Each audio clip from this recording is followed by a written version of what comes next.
For this exercise, you will need a door frame with an open door, or if you're in your local gym, you can use a squat rack.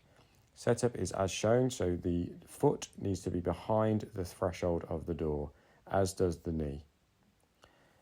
When performing the exercise, the idea is we're going to take the hip through the threshold of the door, leaving the knee and foot behind. To begin the exercise, set up with hands either side of the door to support your body weight, and we want a soft knee, so a slightly bent knee, and foot should be flat to the floor.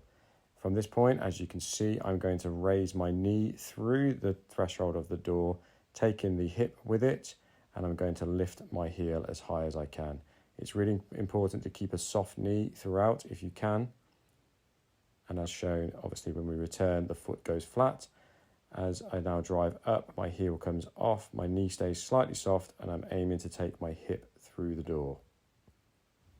And the overall aim of this exercise is to really work the entire muscles of the leg through a functional action such as running. So we're looking at a lot of calf activity, a lot of glute activity, and perhaps most importantly, true hip extension, i.e. that's the whole point of taking the hip through the threshold of the door whilst leaving the knee and the ankle behind. And if we look from a different angle now, from a really side-on angle, you can really see how that foot stays behind. The knee obviously moves forward a little bit, and the hip, perhaps most importantly, goes through the threshold of that door.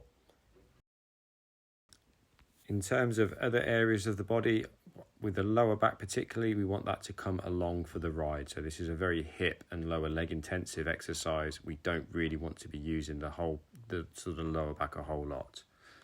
Therefore, this can actually be a great exercise in low back rehabilitation, particularly for those individuals who sort of overuse their lower back and really underutilize their hips and lower leg.